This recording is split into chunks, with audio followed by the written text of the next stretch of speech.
নীরব নিস্তব্ধ অন্ধকার রজনী ঘুমিয়ে আছেন বিশ্ব মানবতার শান্তির দূত হজরত মুহাম্মদ সাল্লাল্লাহু আলাইহি ওয়াসাল্লাম। ইতিমধ্যে তিনি স্বপ্নে দেখলেন হজরত জিব্রাইল আলাইহিসসালাম তার কাছে উপস্থিত হয়েছেন এবং তার হাতে রয়েছে একখণ্ড রেশমি রুমাল। রাসূল সাল্লাল্লাহু আলাইহি ওয়াসাল্লাম হজরত জিব্রাইল আলাইহিসসালামকে জিজ্ঞেস করলেন, হে জিব্রাইল, তোমার হাতে এটা কি? হজরত জিব্রাইল আলাইহিসসালাম রুমালটি নবী করিম সাল্লাল্লাহু আলাইহি ওয়াসাল্লামকে দিলেন এবং বললেন, হে আল্লাহর রাসূল, আপনি নিজেই খুলে দেখুন।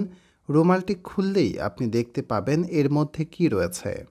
জিব্রাইল আলাইহিসসালামের কথা শুনে নবী করিম সাল্লাল্লাহু আলাইহি ওয়াসাল্লাম রুমালটি খুললেন এবং দেখলেন রুমালের মধ্যে একটি ছোট্ট মেয়ের ছবি দেখা যাচ্ছে।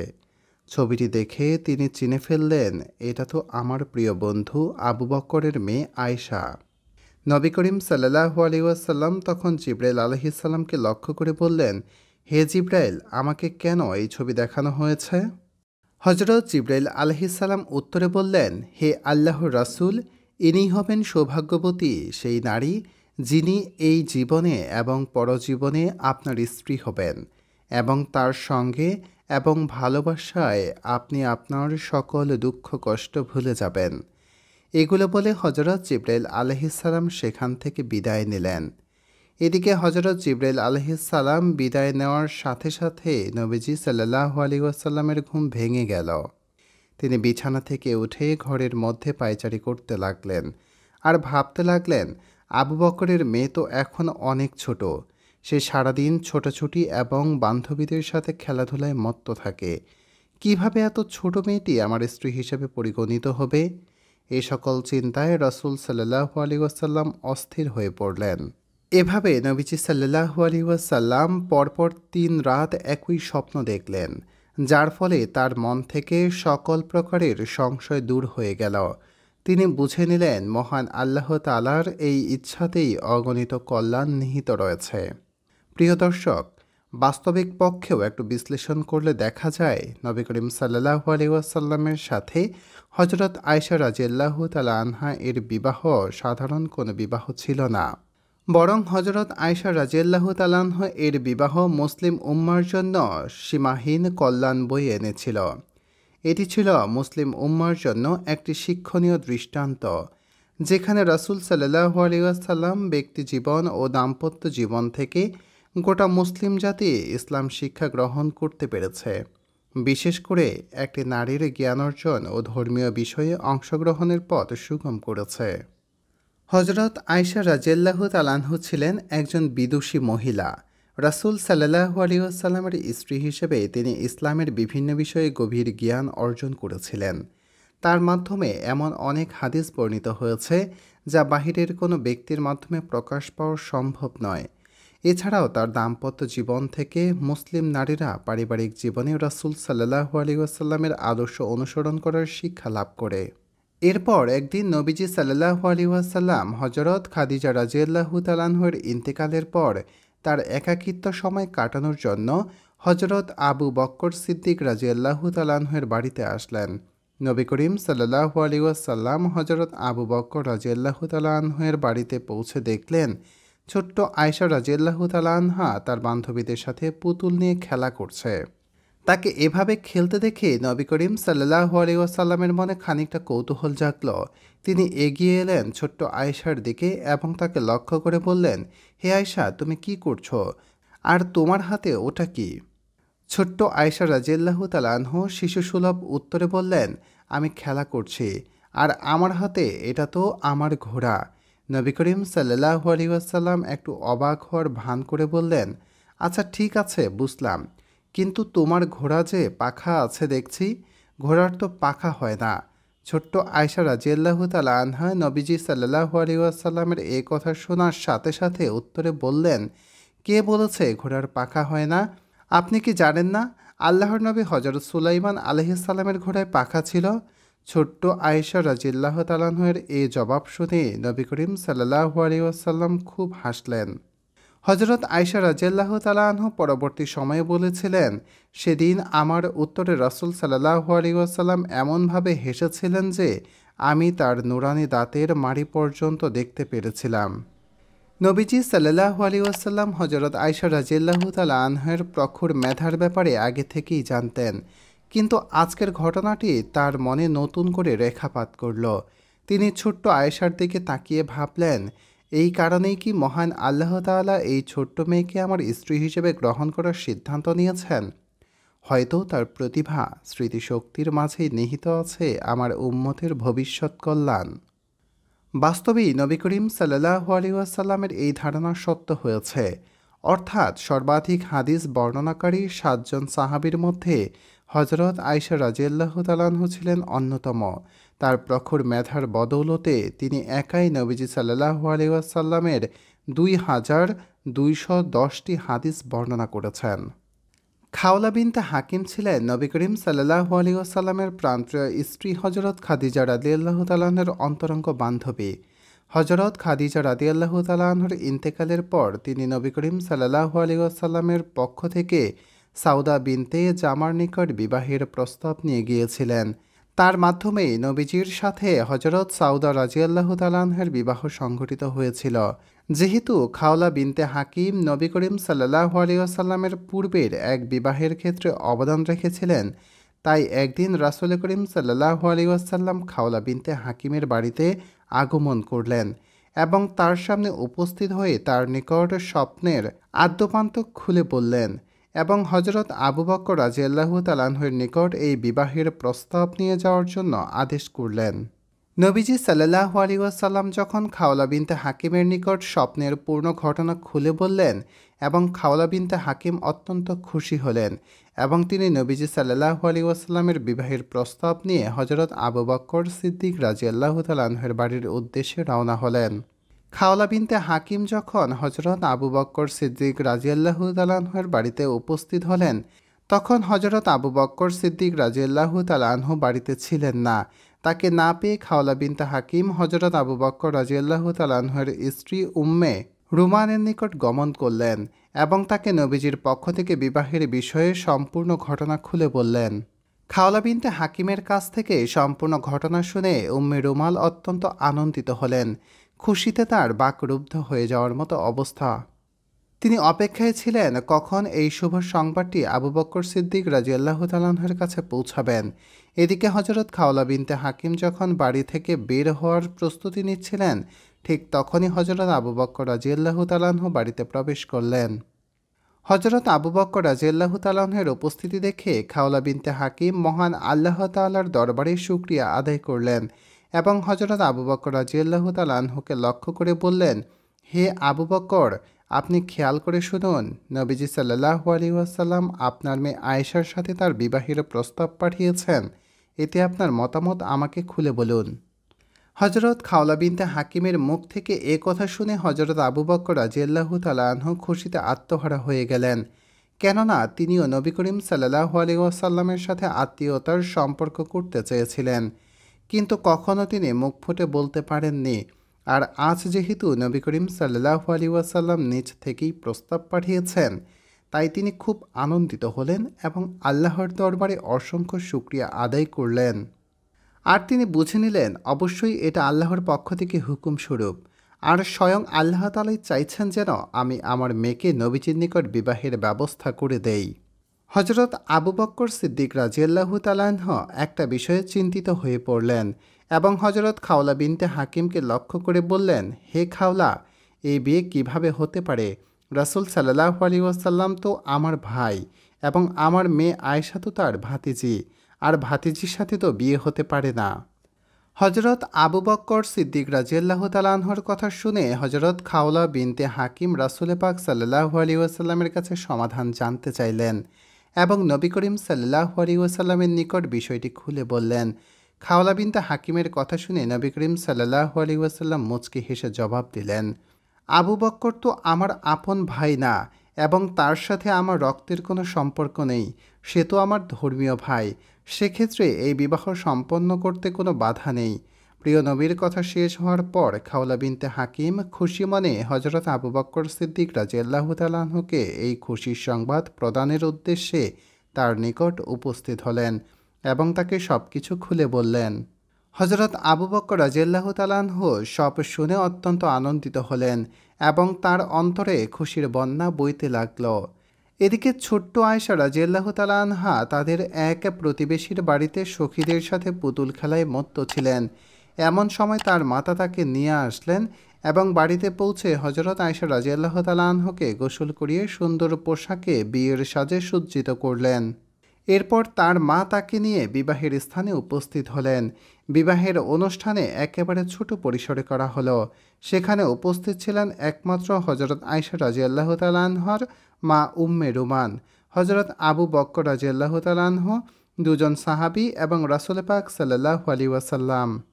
এরপর বিবাহের কার্যক্রম শুরু হলে হজরত আবু বকর রাদিয়াল্লাহু তাআলা আনহু নিজেই বিবাহের খুতবা পাঠ করালেন এবং 500 দিরহাম মোহরানা নির্ধারণ করলেন। আর এতটুকুতেই বিবাহ কার্য সম্পন্ন হলো। প্রিয় ভিউয়ার্স, এটাই ছিল সর্বকালের সর্বশ্রেষ্ঠ মহামানব নবী করিম সাল্লাল্লাহু আলাইহি ওয়াসাল্লামের সাদামাটা বিবাহ অনুষ্ঠান। যেহেতু হজরত আয়েশা রাদিয়াল্লাহু তাআলা আনহা তখনও ছোট ছিলেন, তাই বিবাহ সংঘটিত হওয়ার পরেও তিনি নিজের বাড়িতে থাকতে লাগলেন।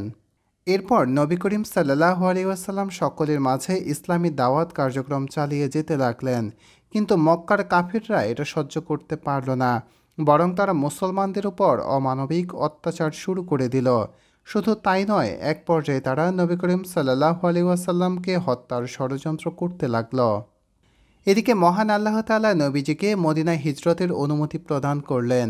একদিন নবী করিম সাল্লাল্লাহু আলাইহি ওয়াসাল্লাম এবং হযরত আলী রাদিয়াল্লাহু তাআলা আনহু একই ঘরে অবস্থান করছিলেন। এমন সময় হযরত জিবরাইল আলাইহিস সালাম আগমন করলেন এবং রাসূল সাল্লাল্লাহু আলাইহি ওয়াসাল্লামের নিকট উপস্থিত হয়ে বললেন, হে আল্লাহর রাসূল, আজ আপনি আপনার বিছানায় রাত্রি যাপন করবেন না। কুরাইশরা আপনাকে হত্যার ষড়যন্ত্র করছে এবং আল্লাহর পক্ষ থেকে আপনাকে হিজরতের অনুমতি প্রদান করা হয়েছে। জিবরাইল আলাইহিস সালামের কথা শুনে রাসূল সাল্লাল্লাহু আলাইহি ওয়াসাল্লাম কাফিরদের অবস্থান লক্ষ্য করলেন। তারপর আলী রাদিয়াল্লাহু তাআলা আনহুকে ডেকে বললেন, তুমি আমার বিছানায় আমার সবুজ হাঁসরুমি চাদরটি গায়ে দিয়ে শুয়ে পড়ো, কারণ এতে তারা তোমার কোনো অনিষ্ট করতে পারবে না। সাধারণত রাসূল সাল্লাল্লাহু আলাইহি ওয়াসাল্লাম যখন শুতেন তখন ওই চাদরটি গায়ে দিয়ে শুতেন, তাই উক্ত চাদরটি ছিল অত্যন্ত বরকতময়। রাসূল সাল্লাল্লাহু আলাইহি ওয়াসাল্লামের আদেশে হযরত আলী রাদিয়াল্লাহু তাআলা আনহু উক্ত চাদরটি গায়ে দিয়ে শুয়ে পড়লেন।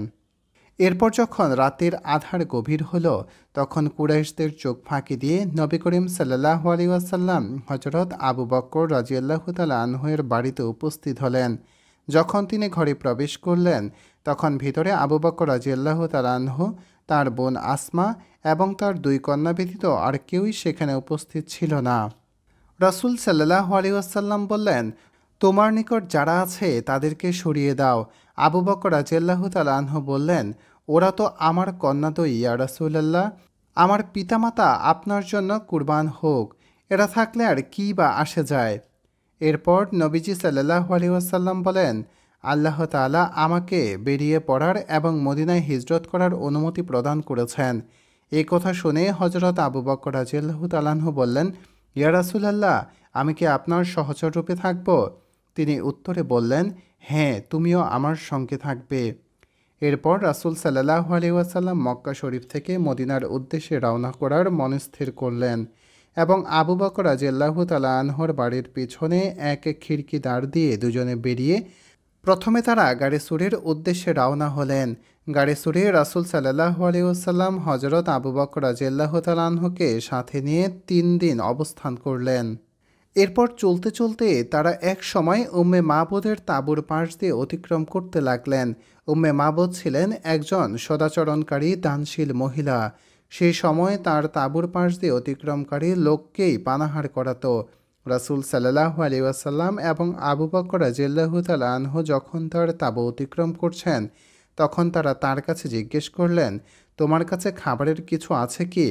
উম্মে মাবুদ বললেন, আল্লাহর শপথ, আমার কাছে খাবারের কিছু থাকলে আমি অবশ্যই আপনাদের মেহমানদারি করতে মোটেও কার্পণ্য করতাম না।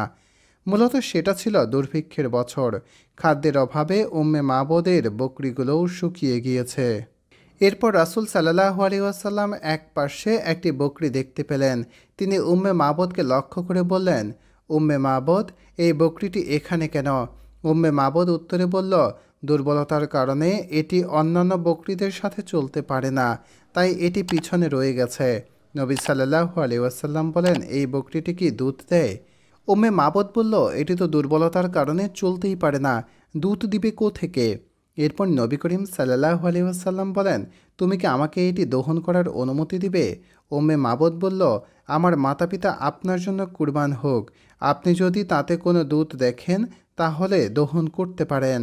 রাসূল সাল্লাল্লাহু আলাইহি ওয়াসাল্লাম উম্মে মাবদের কাছ থেকে অনুমতি নিয়ে বকরির স্তনে হাত রাখলেন, বিসমিল্লাহ পাঠ করলেন এবং বরকতের দোয়া করলেন।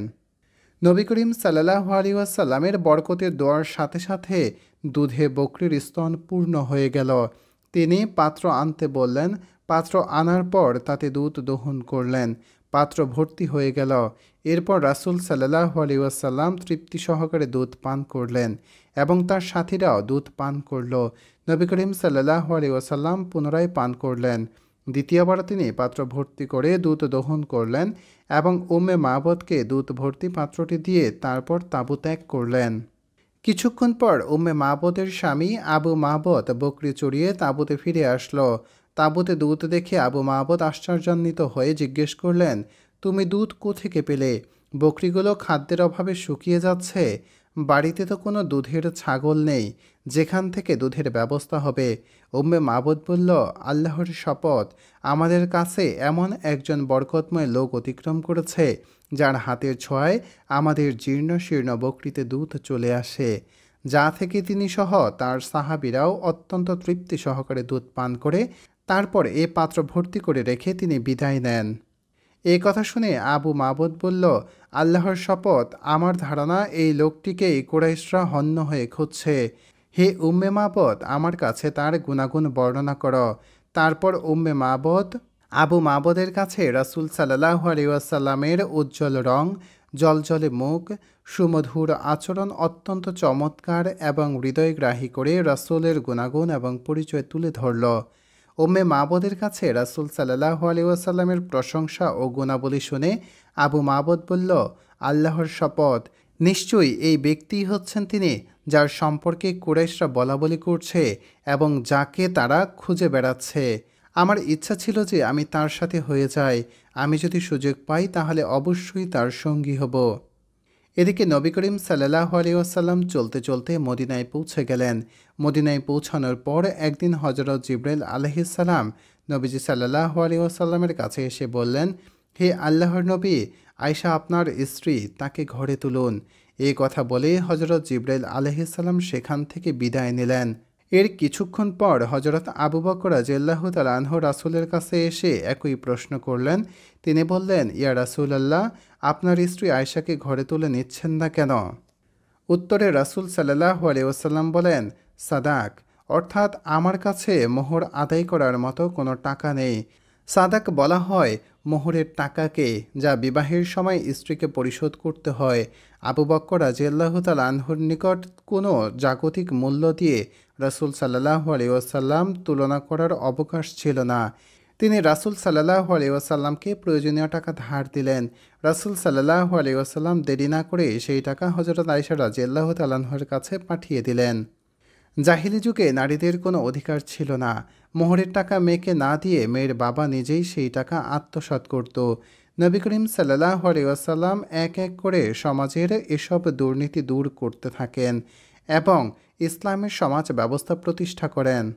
এরপর আবু বকর রাদিয়াল্লাহু তাআলা আনহু নিজের টাকা দিয়ে মসজিদে নববীর পাশে এক কক্ষ বিশিষ্ট একটি বাড়ি নির্মাণ করেন। হিজরতের ৮ মাস পর শাওয়াল মাসকে হযরত আয়েশা রাদিয়াল্লাহু তাআলা আনহার স্বামী ঘরে যাওয়ার জন্য নির্বাচন করা হলো। শাওয়াল মাসকে নির্বাচনের একটি কারণ ছিল, ইসলামের পূর্বে জাহেলি যুগে এ মাসে বিয়ে হতো না। শাওয়াল মাসে বিবাহ করাকে তারা দুর্ভাগ্যের কারণ মনে করত। মূলত সমাজের এই কুসংস্কার নিরসনের জন্যই হযরত আয়েশা রাদিয়াল্লাহু তাআলা আনহুকে এ মাসেই ঘরে তোলা হয়। আয়েশা রাদিয়াল্লাহু তাআলা আনহু শাওয়াল মাসে বিয়ে করাকে উৎসাহিত করতে গিয়ে বলেন, রাসূলের সাথে আমার বিয়ে এবং স্বামী গৃহে গমন দুটোই হয়েছিল শাওয়াল মাসে। আর স্ত্রী হিসেবে স্বামীর নিকট আমার চেয়ে অধিক ভাগ্যবতী আর কে ছিল? এরপর উম্মে রোমান হযরত আয়েশা রাদিয়াল্লাহু তাআলা আনহুকে ঘরে তুলে দেওয়ার জন্য নবীর ঘরে নিয়ে আসেন। সৌভাগ্যবতী হজরত আয়েশা রাদিয়াল্লাহু তাআলা আনহু এই প্রথম নতুন ঘরে পা রাখেন, যে ঘর পরবর্তীতে নবীর মাদ্রাসা হিসেবে প্রসিদ্ধ লাভ করে। হজরত আয়েশা রাদিয়াল্লাহু তাআলা আনহু যখন ঘরে প্রবেশ করেন, তখন রাসূল সাল্লাল্লাহু আলাইহি ওয়াসাল্লাম তাকে একটি পেয়ালায় দুধ পান করতে দিলেন। আয়েশা রাদিয়াল্লাহু তাআলা আনহু লজ্জা পেলেন। তিনি মাথা নিচু করে ফেললেন। রাসূলের দিকে তাকাতে পারছেন না। তখন তার এক বান্ধবী বলল, হে আয়েশা, রাসূলের কাছ থেকে দুধের বাটি গ্রহণ করো, তার দান ফিরিয়ে দিও না। এই কথা শুনে আয়েশা রাদিয়াল্লাহু তাআলা আনহু আল্লাহর সবচেয়ে প্রিয় বান্দার হাত থেকে দুধের বাটিটি নিলেন এবং পান করা শুরু করলেন। প্রিয় দর্শক, হজরত আয়েশা রাদিয়াল্লাহু তাআলা আনহার ঘরটি ছিল খুবই ছোট। কোনো মতে তার প্রয়োজন মিটত। তার ঘরের দেওয়াল ছিল মাটির তৈরি এবং উচ্চতায় মাত্র ৬-৭ হাত ছিল। আর ঘরের ছাদ যে কারো হাতের নাগালে ছিল। ছাদটি ছিল খেজুর পাতা এবং ডালের। বৃষ্টির পানি থেকে রক্ষার জন্য তার উপর কম্বল দেওয়া ছিল। এ ঘরের দরজাটি ছিল কাঠের। ঘরে আসবাবপত্রের মধ্যে ছিল একটি খাট, একটি চাটাই, একটি বিছানা, একটি বালিশ, খুরমা খেজুর রাখার 2টি মটকা, পানির একটি পাত্র এবং পান করার একটি পেয়ালা। ছোট ঘরটি বাতি জ্বালানোর কোনো ব্যবস্থা ছিল না। হজরত আয়েশা রাদিয়াল্লাহু তাআলা আনহু বলেন, রাসূল সাল্লাল্লাহু আলাইহি ওয়াসাল্লামের সময় আমরা একাধারে 40 রাত কোনো আলো বা বাতি ছাড়াই পার করে দিতাম। তিনি বলেন, যদি আমাদের বাতি জ্বালানোর তেল থাকতো, তাহলে অবশ্যই আমরা সেটা রান্নার জন্য ব্যবহার করতে পারতাম। হজরত আয়েশা রাদিয়াল্লাহু তাআলা আনহু আরও বলেন, রাসূল সাল্লাল্লাহু আলাইহি ওয়াসাল্লাম বেঁচে থাকতে কখনো 3 দিন এমন যায়নি যে নবী পরিবারের লোকেরা একাধারে 3 দিন পেট ভরে খেয়েছেন। বেশিরভাগ সময় তারা না খেয়েই থাকতেন। মাসের পর মাস ঘরে আগুন জ্বলত না, কোনো খাবার দাবার রান্না হতো না। কখনো কখনো 3 বার নতুন চাঁদ উঠে যেত এবং এ সময়ে তারা শুধু খেজুর আর পানি খেয়েই কাটিয়ে দিতেন। রাসূল সাল্লাল্লাহু আলাইহি ওয়াসাল্লামের অন্যান্য স্ত্রীদের ঘরও আয়েশা রাদিয়াল্লাহু তাআলা আনহার ঘর থেকে আলাদা কিছু ছিল না। শুধু একটি পার্থক্য ছিল, তাদের ঘরের দরজা বাইরের দিক দিয়ে ছিল, মসজিদের ভেতরে ছিল না। প্রিয় দর্শক, ভিডিওটি কেমন লাগলো অবশ্যই কমেন্ট বক্সে জানাবেন এবং শেয়ার করে সকলের মাঝে ছড়িয়ে দিবেন। আর চ্যানেলটি সাবস্ক্রাইব করে আমাদের সাথেই থাকুন। আসসালামু আলাইকুম ওয়া রাহমাতুল্লাহি ওয়া বারাকাতুহু।